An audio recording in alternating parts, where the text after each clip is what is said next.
Hari ini, Hakim Konstitusi meminta kubu Prabowo Hatta untuk melengkapi sejumlah data-data pelanggaran, sehingga menjadi bahan untuk membuktikan adanya pelanggaran Pilpres 2014. Yang kedua, pada bagian yang tertulis, terstruktur, sistematis dan masif di butir 5.2, dijabarkan dalil terjadinya pelanggaran TSM di tiap provinsi.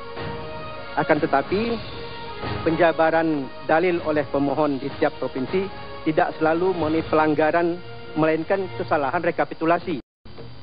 Misalnya di Provinsi Aceh, halaman 15 sampai 95, yang disajikan dalam bentuk tabel. Dalil ini lebih mengarah pada kesalahan rekap, bukan pelanggaran TSM. Ya, oleh sebab itu, jika nanti ini akan disempurnakan, bila berdasarkan provinsi, maka pemohon dapat mendalilkan secara sistematik dan berurutan di provinsi mana terjadi kesalahan rekap dan atau pelanggaran TSM. Sehingga nanti mudah juga bagi termohon, pihak terkait dan juga majelis untuk mempelajarinya.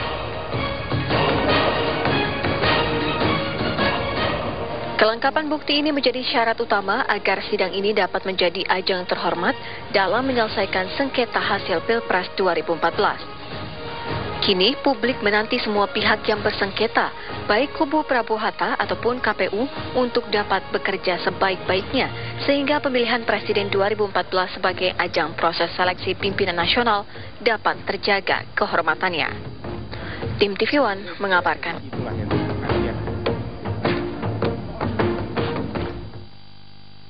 Baik, kita lanjutkan gestur.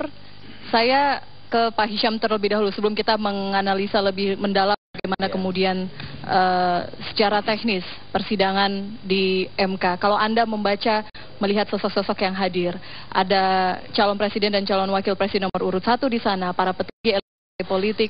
Apakah Anda melihat ada keyakinan bahwa memang betul gugatan yang diajukan ini nantinya akan diputuskan dengan seadil-adilnya oleh para hakim?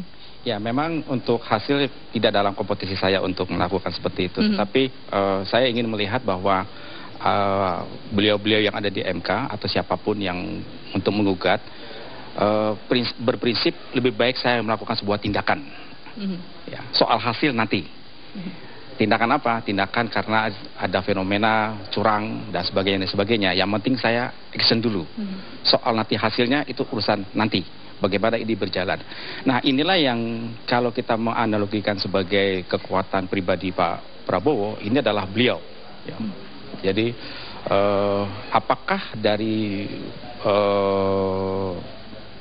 tujuan ini untuk menentukan sebuah hasil pemenangan atas ke Pak Prabowo, atau cuman hanya sekedar mengatakan untuk diperbaikinya sebuah sistem di masa yang akan datang. Jadi, beliau lah yang tahu.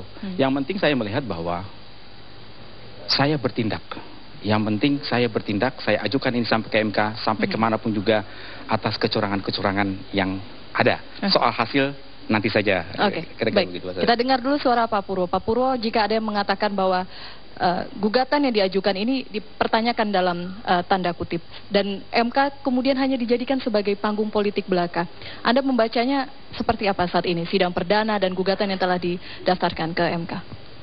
Saya setuju dengan narasumber sebelumnya tadi yang mengatakan bahwa itu adalah hak kandidat untuk mendapatkan jaminan keadilan di dalam berkompetisi, dan saya kira dalam demokrasi justru pertarungan melalui jalur hukum itulah yang lebih baik, dan potensi minimalisasi kekerasan itu bisa dilakukan. Karena kalau tidak, itu konfliknya justru akan terus-menerus dan bisa menghasilkan pertumpahan darah. Jadi pengadilan justru menjadi arena terpenting untuk mengelola konflik dan kontestasi antar kandidat. Baik, Pak Mahfud, tanggapan Anda dulu. Saya belum tanya dari tadi. Ya. Sebagai dulu pernah menjabat sebagai Ketua Mahkamah Konstitusi. Ini di luar dari posisi Anda sebagai Ketua Tim Pemenangan Prabowo Hatta dulu. Bagaimana Anda melihat substansi yang diajukan? Bagaimana kemudian dalil-dalil yang diajukan? Apakah sudah cukup kuat untuk masuk ke dalam Mahkamah Konstitusi? Substansi Kalau prosedur ya, di mana ini ada kesalahan lalu disuruh sarankan itu biasa semua sidang, bukan hanya pada sidang tertentu. Semua perkara itu pasti majelis hakim memberi nasihat untuk memperbaiki. Kadangkala kalau tidak ada yang perlu diperbaiki, dicari-cari juga agar sidang itu terlihat hidup gitu. Oleh sebab itu jangan dikira kalau diberi nasihat seperti itu, wah itu pengacaranya salah. Enggak, memang selalu terjadi. Saya memimpin sidang ratusan kali kasus seperti ini. Pasti semua diberi nasihat, ini perbaiki dikit. Meskipun kadangkala tidak, tapi substansinya saya lihat tadi lumayan bagus. Misalnya dia mengatakan ada 221 juta suara bermasalah berdasar form C1 karena ada pemilih tambahan yang tidak jelas, pemilih beda KTP berbeda, ada jumlah DPT dan sebagainya. Kalau itu bisa dibuktikan, pemilu ini harus dinyatakan tidak sah. Kalau itu bisa dibuktikan ya. Karena kalau ada pemilih-pemilih tidak jelas, banyak orang memilih di 2 tempat, memilih menggunakan KTP di tempat bukan seharusnya tentukan oleh undang-undang.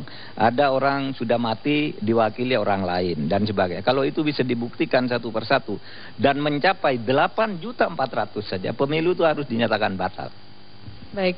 Harus dinyatakan batal karena ternyata ada orang tidak berhak memilih. Tinggal apakah bisa dibuktikan atau tidak? Iya, bisa memilah satu-satu. Ini Pak, buktinya di TPS segini sekian lebihnya.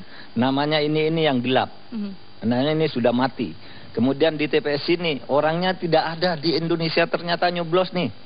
Kan bisa loh. Pak Mahfud, kalau sampai mencapai angka 8.400.000 saja gitu. Mohon maaf saya potong dulu, Anda pernah memberikan pernyataan menggeser atau memindahkan 100.000 suara saja itu sebenarnya sangat sulit. Bagaimana kemudian bisa membuktikan ada jutaan suara yang dihitung secara tidak tepat? Bagaimana membuktikannya? Nanti ya Pak, kita akan membahas lebih lanjut. Masih bersama tamu saya yang lainnya pemirsa, sesaat lagi di Gestur.